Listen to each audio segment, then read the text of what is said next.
नमस्कार छात्रों, आज हम एक नया टॉपिक लेके आए हैं 10th क्लास का बुक्स का टॉपिक। अर्थात आज हम बुक पढ़ेंगे। बुक का जो पहला लेसन है उसके बारे में चर्चा करेंगे। ग्रामर पढ़ रहे हैं, उसके साथ साथ बुक्स भी देखते हैं। तो देखो, हमारी जो पुस्तक है 10th क्लास की, उस पुस्तक का नाम क्या है। सबसे पहले तो उसका नाम ध्यान में होना चाहिए और उस नाम का अर्थ क्या है वो भी ध्यान होना चाहिए कि हमारी पुस्तक है 10th क्लास की जो पुस्तक है कक्षा 10, पुस्तक का नाम है स्पंदना। क्या नाम है? स्पंदना। अब इस स्पंदना का अर्थ क्या होता है, यानी अर्थ भी ध्यान में होना चाहिए, क्योंकि ये मैं पहले भी बता चुका हूँ कि कोई भी टॉपिक है, ठीक है, या कोई भी शब्द है उसका अर्थ जरूर निकलता है। तो जैसे स्पंदना है, अब इस स्पंदना का अर्थ क्या है? धड़कन। क्या अर्थ है? धड़कन। स्पंदना का अर्थ क्या है?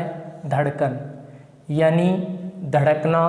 तो हमारी बुक का नाम बहुत अच्छा है, स्पंदना, जिसका अर्थ है धड़कन या हलचल भी बोल सकते इसको, हलचल या धड़कन। तो पुस्तक का नाम हो गया स्पंदना। अब देखो, प्रथम है, पाठ है। प्रथम यानी पहला, पाठ है यानी पाठ, पहला पाठ। पहला पाठ यानी स्पंदना जो पुस्तक है इसका पहला पाठ है, उसका क्या नाम है? तो पाठ का नाम है जय सुर भारती। जय सुर भारती। अब देखो, जय का अर्थ होता है विजय। जय का अर्थ विजय या जीत होता है। सुर यानी देवता, देवी या देवता। भारती यानी सरस्वती। तो अर्थ क्या हो गया इसका? जय सुर भारती अर्थ हो गया हे देवी सरस्वती। हे देवी सरस्वती, क्योंकि संबोधन लगा हो आगे। ये देखो, ये जो चिन्ह होता है इसको क्या बोलते हैं? संबोधन बोलते हैं। और संबोधन में हम शब्द रूप पढ़ते हैं, उसमें जैसे हे राम, ठीक है, आगे ये चिन्ह लगाते हैं, इसको बोलते हैं संबोधन, यानी संबोधित करते हैं किसी को। तो ये संबोधन है, इसलिए क्या अर्थ होगा इसका? हे होगा। क्या अर्थ होगा? हे होगा। तो हे सुर यानी देवता या देवी, भारती सरस्वती। हे देवी सरस्वती, तुम्हारी जय हो। अब तुम्हारी जय हो मतलब यहाँ पर तुम्हारा जो है वो साइलेंट है, जैसे इंग्लिश में साइलेंट होते हैं। क्यों? क्योंकि जय जो बना है वो किस लकार में बना है? जय जो शब्द बना है वो किस लकार में बना है? लोट लकार में बना है। जयतु, जयताम, जयंतु, जय, जयतम, जयत, इस प्रकार से रूप चलते हैं। तो मध्यम पुरुष एक वचन है और मध्यम पुरुष है वो तुम अर्थ में होता है, ठीक है। तो हे सरस्वती, हे देवी सरस्वती, तुम्हारी जय हो, ये इसका अर्थ है। सूर्य यानी देवी या देवता, भारती यानी सरस्वती। भारती का अर्थ क्या हो जाएगा? सरस्वती। जय का अर्थ क्या हो जाएगा? विजय या जीत। सूर्य यानी देवी या देवता। ये संबोधन है, इसलिए किस अर्थ में आएगा? ये हे अर्थ में आएगा। हे देवी सरस्वती, तुम्हारी जय हो। तुम्हारी यहाँ पर ये जय जो है धातु, ये मध्यम पुरुष एक वचन में है, इसलिए मध्यम पुरुष जो होता है वो तुम से होता है, त्वम, युवाम, यूयम। तो इसलिए यहाँ पर साइलेंट जो अर्थ है वो निकल रहा है कि तुम्हारी जय हो। अब देखो, ये तो इस पाठ का नाम हो गया। उसके बाद में बात करते हैं लेखक या रचयिता। लेखक या रचयिता। अब देखो, इस पाठ से हर साल एक क्वेश्चन जरूर पूछते हैं और यहीं से उठाते हैं वो सबसे पहले। लेखक का नाम ही पूछ लेते हैं। तो विशेष ध्यान रखना है कि लेखक कौन है इसके, उसका नाम जरूर याद रखना है। तो देखो, लेखक या रचयिता जिसको बोलते हैं उसका नाम है डॉक्टर हरिरामाचार्य, यानी जय सुर भारती। जो पाठ है वो किसके द्वारा लिखा गया है? डॉक्टर हरिराम आचार्य के द्वारा लिखा गया। इसका संधि विच्छेद करेंगे तो क्या होगा? हरिराम जोड़ आचार्य, यानी कौन सी संधि बनेगी इसमें, में ए है, आगे आ है तो ए प्लस आ यानी दीर्घ संधि हो जाएगी। तो हरिराम प्लस आचार्य क्या हो गया, मिलाया तो हरिरामाचार्य। तो इस पाठ के यानी जय सुर भारती जो पाठ है इसके लेखक कौन है, डॉक्टर हरिराम आचार्य हैं। अर्थात ये पाठ डॉक्टर हरिराम आचार्य के द्वारा लिखा गया है। अब किस सन में लिखा गया है, यानी जब लिखा था तो कौन सा ईयर था, कौन सा वर्ष था। तो देखो, जय सुर भारती गीत की रचना 1966 ईस्वी सन में हुई है या ईस्वी वर्ष में हुई है, यानी जय सुर भारती। अब ये किस प्रकार का है जय सुर भारती, यानी कोई श्लोक है या कोई निबंध है या कोई गद्यांश है, यानी प्रकार कैसा है इसका। तो ये क्या है, गीत है। तो ये भी पूछ सकते हैं कि जय सुर भारती गीत की रचना किस सन में हुई या किस वर्ष में हुई। 1966 ईस्वी वर्ष में हुई थी इसकी रचना। किसने की थी, डॉक्टर हरिराम आचार्य ने। डॉक्टर हरिराम आचार्य ने किस पाठ की रचना की थी, जय सुर भारती। उसके बाद बात करें कि गीत की राग क्या है, यानी किस राग में ये लिखा गया है। तो बसंत बहार राग में ये लिखा गया है। फिर ग्रंथ, यानी किस ग्रंथ से लिया गया है, यानी कोई भी श्लोक या कोई भी पद्यांश या गद्यांश उनकी बात करें तो कहीं ना कहीं से तो उठाते हैं वो। तो कहने का मतलब क्या है कि ये ग्रंथ जो है ये ये पाठ जो है ये कहाँ से लिया गया है, कौन सा ग्रंथ है जिसमें से इसको लिया गया है। तो उस ग्रंथ का क्या नाम है, तो ग्रंथ का नाम है मधुछंदा। ग्रंथ का नाम है मधुछंदा। अब देखो यहाँ पर 5-6 क्वेश्चन बन जाते हैं। पहला तो ये कि प्रथम पाठ है, यानी पहला जो पाठ है उसका नाम क्या है, जय सुर भारती। उसके बाद में जय सुर भारती पाठ से लेख के ये क्वेश्चन बन जाता है कि जय सुर भारती पाठ से, पाठ के लेख के लेखक कौन है। तो कौन है, डॉक्टर हरिराम आचार्य। या जय सुर भारती पाठ किसके द्वारा लिखा गया है, डॉक्टर हरिराम आचार्य के द्वारा। किस वर्ष में लिखा गया है, 1966 ईस्वी सन में। किस राग में लिखा गया है, बसंत बहार राग में। ग्रंथ का नाम क्या है, यानी किस ग्रंथ से लिया गया है, मधुछंदा ग्रंथ से लिया गया है। तो कहने का मतलब ये जो परिचय है पाठ का, ये अच्छी तरह से याद रखना है। जो भी मेन था वो सब आ गया इसके अंदर ही, इससे बाहर क्वेश्चन नहीं जाता है। दोबारा देख लो, प्रथम पाठ है स्पंदना बुक 10th क्लास की, जिसका पहला पाठ है, नाम क्या है प्रथम पाठ का, जय सुर भारती। जय सुर भारती का अर्थ क्या हो गया, हे देवी सरस्वती। इस पाठ के लेखक कौन है, डॉक्टर हरिराम आचार्य। पाठ के लेखक कौन है, डॉक्टर हरिराम आचार्य। ये किस प्रकार की रचना है, गीत है। किस प्रकार की है, गीत है ये। जय सुर भारती गीत की रचना किस वर्ष में की थी, 1966 ईस्वी सन में। किसने की थी, डॉक्टर हरिराम आचार्य ने। किसकी की थी, जय सुर भारती की। यानी कैसे भी क्वेश्चन पूछे, किस राग में, बसंत बहार राग। यानी इस गीत की रचना किस राग में हुई थी, बसंत बहार राग में हुई थी। ग्रंथ का नाम क्या है, मधुछंदा। यानी किस ग्रंथ से इसको लिया गया था, मधुछंदा ग्रंथ से लिया गया था। हरिराम आचार्य का संधि विच्छेद करेंगे तो हरिराम प्लस आचार्य। तो ये बात पाठ परिचय की हो गई। यानी पाठ का नाम जय सुर भारती, लेखक डॉक्टर हरिराम आचार्य, ग्रंथ का नाम मधुछंदा, राग किस राग में लिखा गया, बसंत बहार राग। किस प्रकार की रचना है, यानी गीत है ये। किस सन में लिखा गया, 1966 ईस्वी सन में। पुस्तक का नाम स्पंदना। स्पंदना का अर्थ धड़कन या हलचल।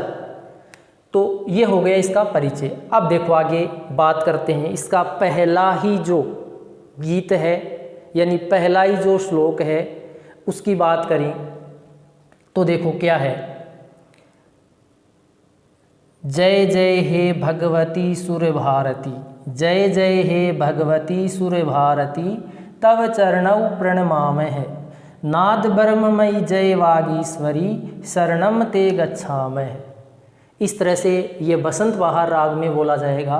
देखो, जय जय हे भगवती सुर भारती, तव चरणौ प्रणमामः, नाद ब्रह्ममयी जय वागीश्वरी, शरणम ते गच्छामः। तो ये पहला श्लोक है, ठीक है। अब देखो, सबसे पहले कोई भी पद्य भाग, क्योंकि बुक्स जो है वो हमारी बुक्स 3 भागों में बंटी हुई है, गद्य, पद्य और नाट्य, गद्यांश, पद्यांश और नाट्यांश, ठीक है। और तीनों भागों से ही व्याख्या, हिंदी अनुवाद या जो व्याख्या, हिंदी अनुवाद ये पूछते हैं। तो गद्य, पद्य, नाट्य यानी ये किस भाग से संबंधित है, तो ये किस भाग से है, पद्य भाग से।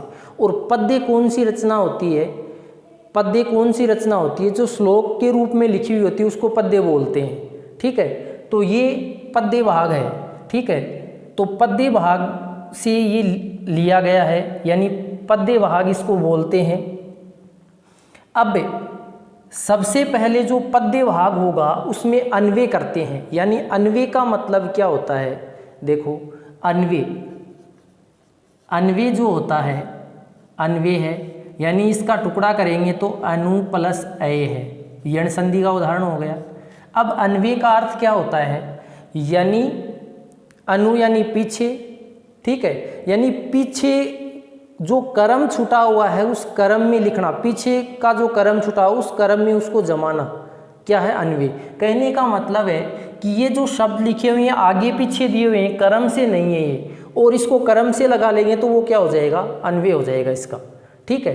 तो सबसे पहले इसका अन्वय लगाते हैं, अन्वय लगाते ही हमारा अनुवाद है वो सरल हो जाएगा। अर्थात जिस कर्म में हम हिंदी करेंगे उसी कर्म में इसका अन्वय लगा लेते हैं। तो देखो, अन्वय लगाएंगे तो इस पर नंबर लगा देते हैं और उस नंबर से ही अन्वय होगा। तो सबसे पहले देखो, हे भगवती सुर भारती, ये किस पर आ जाएगा, 1 नंबर पर आ जाएगा। फिर जय जय, ये 2 नंबर पर आ गया। हे भगवती सुर भारती जय जय, ठीक है। उसके बाद में तव 3 नंबर पे, चरणौ 4 पे, प्रणमामः 5 पे, ठीक है। यानी इस क्रम में इसका हिंदी अनुवाद होगा। फिर वागीश्वरी, नाद ब्रह्ममयी, नाद ब्रह्ममयी 6 पे, वागीश्वरी 7 पे और जय 8 पे। उसके बाद में ते 9 पे, शरणम 10 पे और गच्छामः 11 पे। ये इसका अन्वय हो गया। अब देखो बहुत आसान हो जाएगा अनुवाद, किस तरह से होगा देखो, हे भगवती सुर भारती, भगवती का अर्थ भगवती, सुर भारती, भगवती यानी देवी, हे यानी संबोधन, ये जो है इसका अर्थ है ये, हे भगवती सुर भारती, हे देवी सुर भारती यानी सरस्वती, हे देवी सरस्वती। तो 1 नंबर पर ये हो गया। इसी प्रकार से हमें अनुवाद करना है, हे देवी सरस्वती जय जय। अब देखो जय जय यहाँ पर लोट लकार में है, तो बताया मैंने कि साइलेंट है, यहाँ जो शब्द है वो साइलेंट है, तो तुम से संबंधित होगा, क्योंकि जय है वो लोट लकार मध्यम पुरुष में है जिसका अर्थ है वो तुम से संबंधित है। तो तुम्हारी जय हो या तुम्हारी विजय हो, हे भगवती सरस्वती तुम्हारी विजय हो। 2 नंबर पे आया है ना, तो इसका करेंगे 1 नंबर पे है, तो हे भगवती सुर भारती या हे भगवती सरस्वती तुम्हारी जय हो या विजय हो। उसके बाद में देखो तब, तब यानी तुम्हारे, तव का अर्थ क्या होगा, तुम्हारे। चरणौ, चरणौ में कौन सी विभक्ति है, सप्तमी विभक्ति है और एक वचन है, सप्तमी एक वचन। प्रणमामः, अब देखो प्रणमामः जो है, प्रणमामः है ये किस में है, यानी कौन से लकार में है, ठीक है। तो देखो प्रणमामि, प्रणमामि, प्रणमावः, प्रणमामः, यानी अहम आवाम वयम, अहम आवाम वयम, यानी उत्तम पुरुष का कौन सा वचन है, ये उत्तम पुरुष का बहुवचन है। कौन सा वचन है, बहुवचन। अब यहाँ बहुवचन है तो कर्ता यहाँ पर क्या है, इसके लिए कर्ता क्या है, साइलेंट है, तो कर्ता क्या रखेंगे इसके लिए, यहाँ कर्ता आ जाएगा, यानी ये कर्ता साइलेंट है तो वयम रख लेंगे। क्या है कर्ता, वयम। वयम यानी कर्ता के अनुसार क्रिया है तो प्रणमामः है, अहम आवाम वयम, प्रणमामि, प्रणमावः, प्रणमामः, ठीक है। तो वयम आ गया, तो वयम का अर्थ क्या हो गया, हम सब या हम। तब यानी तुम्हारे, चरणों यानी चरणों में, सप्तमी विभक्ति का अर्थ में यहाँ पर होता है, तो चरणों में। प्रणमामः यानी प्रणाम करते हैं, नमस्कार करते हैं, हम सब तुम्हारे चरणों में प्रणाम करते हैं, या तुम्हारे चरणों में नमस्कार करते हैं, या तुम्हारे चरणों में झुकते हैं, ये इसका अर्थ हो जाएगा। तो देखो अब इसका पूरे का साथ कर लेंगे। हे देवी सरस्वती तुम्हारी विजय हो, हम सब तुम्हारे चरणों में प्रणाम करते हैं या नमस्कार करते हैं या झुकते हैं। तो देखो अन्वय के अनुसार ही हो गए ना, तुम्हारे चार पे चरणों है तो चरणों में प्रणमामः यानी नमस्कार करते हैं या झुकते हैं। उसके बाद आगे देखो, नाद ब्रह्ममयी जय वागीश्वरी, नाद ब्रह्ममयी। अब नाद का अर्थ है वो होता है आवाज़, नाद का अर्थ क्या होता है, आवाज़ या शब्द, ठीक है, आवाज़ या शब्द। ब्रह्ममयी, मयी जो है, मयी का अर्थ होता है युक्त, मयी का अर्थ क्या होता है, युक्त होता है, युक्त। मयी है इसका अर्थ क्या होता है, युक्त होता है। ब्रह्म यानी ब्रह्म, नाद यानी शब्द या आवाज़, यानी ब्रह्म शब्द से युक्त, अर्थ क्या हो गया, ब्रह्म शब्द से युक्त। वागीश्वरी, अब वागीश्वरी का संधि विच्छेद करेंगे तो क्या होगा, वागीश्वरी, बहुत इंपॉर्टेंट है, पूछेंगे। देखो वाक जोड़ ईश्वरी, वाक जोड़ ईश्वरी, कै के स्थान पर क्या हो गया, गे, और गे में ई को मिलाया तो गी हो गया, ठीक है। यानी जसत्व संधि का उदाहरण है। कौन सी संधि है इसमें, जसत्व संधि है। कौन सी है, जसत्व संधि। वाक यानी वाणी, ईश्वरी यानी देवी, वाणी की देवी अर्थात सरस्वती, तो वागीश्वरी। अब देखो छपे ये है, नाद ब्रह्ममयी यानी ब्रह्मा की आवाज़ से युक्त या ब्रह्म शब्द से युक्त, ब्रह्म नाद यानी शब्द, मई यानी युक्त, ब्रह्म शब्द से युक्त। हे सरस्वती, संबोधन आ गया ना, हे देवी सरस्वती, हे वाणी की देवी सरस्वती, वाक यानी वाणी की, हे वाणी की देवी सरस्वती, जय आ गया तो तुम्हारी विजय हो। दोबारा देखो, ब्रह्मा की आवाज़ या ब्रह्मनाद से मई युक्त, हे वाणी की देवी सरस्वती तुम्हारी विजय हो या तुम्हारी जीत हो। वागीश्वरी, वाणी की ईश्वरी, वाक ईश्वरी, वाक प्लस ईश्वरी अर्थात सरस्वती। उसके बाद में शरणम ते गच्छामः है, शरणम। अब देखो ते शरणम गच्छामः अन्वय इस तरह होगा, तो ते यानी तुम्हारी, शरणम यानी शरण में, गच्छामः है कौन सा हो गया, गच्छामि, गच्छावै, गच्छामः उत्तम पुरुष कौन सा वचन हो गया, गच्छामि, गच्छावै, गच्छामः बहुवचन हो गया, ठीक है। अब यहाँ बहुवचन हो गया, गच्छामि, गच्छावै, गच्छामः, तो यहाँ भी कौन सा आएगा, वो ही साइलेंट है, वय्यम आ जाएगा। क्या आ जाएगा कर्ता, यहाँ वय्यम आएगा, ठीक है। तो वयम वयम ते शरणम गच्छामः, यानी वयम साइलेंट है, हम सब तुम्हारी शरण में गच्छामः यानी जाते हैं, या हम सब तुम्हारे आश्रय में जाते हैं, या हम सब तुम्हारे पास आते हैं। अब देखो ये प्रत्येक का अर्थ हो गया। तो गच्छामी जो है यहाँ पर, क्योंकि ये संस्कृत व्याख्या में काम आएंगे, उत्तम पुरुष बहुवचन है, मूल धातु क्या है, गम है, ठीक है, मूल धातु क्या है, गम है। गम धातु से क्या बना है, गम धातु उत्तम पुरुष बहुवचन, गच्छामी गच्छावह है, गच्छामः है।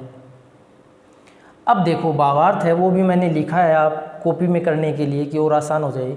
हे देवी सरस्वती, वही बात है, हे देवी सरस्वती तुम्हारी जय हो, तुम्हारी जय हो। हम यहाँ साइलेंट जो था ये वयम, हम तुम्हारे, तब यानी तुम्हारे, चरणों यानी चरणों में, सप्तमी एक वचन, प्रणमामः यानी प्रणाम करते हैं।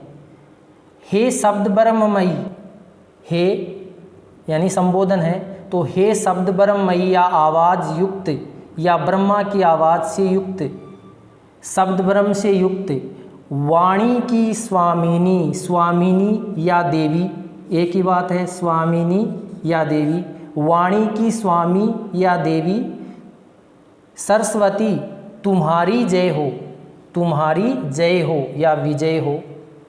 हम वयम, मैंने कहा था साइलेंट है, तो हम आपकी शरण में जाते हैं, या हम तुम्हारी शरण में जाते हैं। तो इस प्रकार से ये जो है, ये जो इस श्लोक है इसका भावार्थ या अनुवाद इस तरह से होगा। तो देखो इसमें ये याद रखने हैं, क्योंकि ये संस्कृत व्याख्या जो देंगे उस संस्कृत व्याख्या के अंदर हमें करना होगा कि चरणऊ जो है, व्याकरणात्मक जो टिप्पणी लिखते हैं नीचे, उसमें चरणऊ है, तो चरणऊ है, मूल शब्द क्या है, चरण है, और सप्तमी एक वचन है, ठीक है। इसी प्रकार से जय है, ठीक है, जय शब्द है, यहाँ पर ये संबोधन आया है, यहाँ पर गच्छामः आया है, प्रणमामः आया है। तो कहने का मतलब ये प्रणमामः उत्तम पुरुष बहुवचन में है, ये उत्तम पुरुष किस वचन में है, बहुवचन में है। तो ये संस्कृत व्याख्या में करना होगा, जिसके आगे हम बात करेंगे। तो ये था हमारा पहला जो पाठ है, उसका पहला ही श्लोक जो था। दोबारा एक बार इसके बारे में और चर्चा कर लेते हैं। देखो बहुत आसान, यानी अनुवाद भी याद हो गया, अन्वय कर लिया ना। हे भगवती सरस्वती, सीधा सीधा है, भगवती देवी सुर भारती सरस्वती तुम्हारी जय जय, यानी लोट लकार है तो तुम से संबंधित होगा, तो तुम्हारी विजय हो। तुम्हारे, हम, क्योंकि प्रणमामः है ये क्रिया, इसका मतलब कर्ता साइलेंट है, तो हम सब तुम्हारे चरणों में, सप्तमी एक वचन है, चरणों, चरणों में प्रणमामः प्रणाम करते हैं। नाद ब्रह्मयी जय वागीश्वरी, ब्रह्मा के नाद से युक्त, ब्रह्मा की वाणी से युक्त, ब्रह्मा की आवाज़ से युक्त, हे सरस्वती, हे वाणी की स्वामिनी, हे वाणी की देवी तुम्हारी जय हो। शरणम ते गच्छामः, अब देखो ते शरणम गच्छामः इस तरह अन्वय होगा, तो तुम्हारी शरण में जाते हैं, पहले वयम साइलेंट तो ये रखेंगे, हम सब तुम्हारी शरण में जाते हैं। तो इस प्रकार से इसका क्या हो जाएगा, अनुवाद हो जाएगा या भावार्थ। तो हे देवी सरस्वती तुम्हारी जय हो, हम तुम्हारे चरणों में प्रणाम करते हैं। हे शब्द ब्रह्मयी या शब्द ब्रह्म से युक्त वाणी की स्वामिनी तुम्हारी जय हो, हम आपकी शरण में जाते हैं, अर्थात आप अपनी शरण में हमें ले लो। तो ये है पहला श्लोक जिसका अर्थ होगा। अब एक बार मोटा मोटा दोबारा देख लो। बुक का नाम स्पंदना, जिसका अर्थ धड़कन। पाठ का नाम जय जय सुर भारती। लेखक का नाम डॉक्टर हरिराम आचार्य। किस राग में लिखा गया है, बसंत बहार राग में। किस सन में लिखा गया है, तो सन कौन सी है, 1966 ईस्वी, ठीक है। ग्रंथ का नाम क्या है, या किस ग्रंथ से ये लिया गया है, मधुछंदा ग्रंथ से। यानी एक कड़ी में जोड़ लो इनको, प्रथम पाठ नाम जय सूर्य भारती। लेखक यानी इसके लेखक कौन है? डॉक्टर हरिराम आचार्य। डॉक्टर हरिराम आचार्य ने किस सन में इसकी रचना की? जय सूर्य भारती की 1966 में। ये किस प्रकार की रचना है? ये गीत है। किस राग में लिखा गया है? बसंत बहार राग में लिखा गया है। ग्रंथ, ये ग्रंथ कहाँ से लिया, किस ग्रंथ से लिया गया है? तो मधुछंदा नामक ग्रंथ से ये गीत लिया गया है। तो ये इनमें से क्वेश्चन निश्चित आएगा, अच्छी तरह से इसको ध्यान रखना है। और ये श्लोक है, तो श्लोक का अन्वय इस प्रकार से करके हमें तैयार करना है। तो आज का ये वीडियो कैसा लगा? यदि अच्छा लगा तो ज़रूर कमेंट करके बताना और इसको ज़्यादा से ज़्यादा शेयर करना ताकि हर 10th क्लास के बच्चे तक ये पहुंच जाए। धन्यवाद।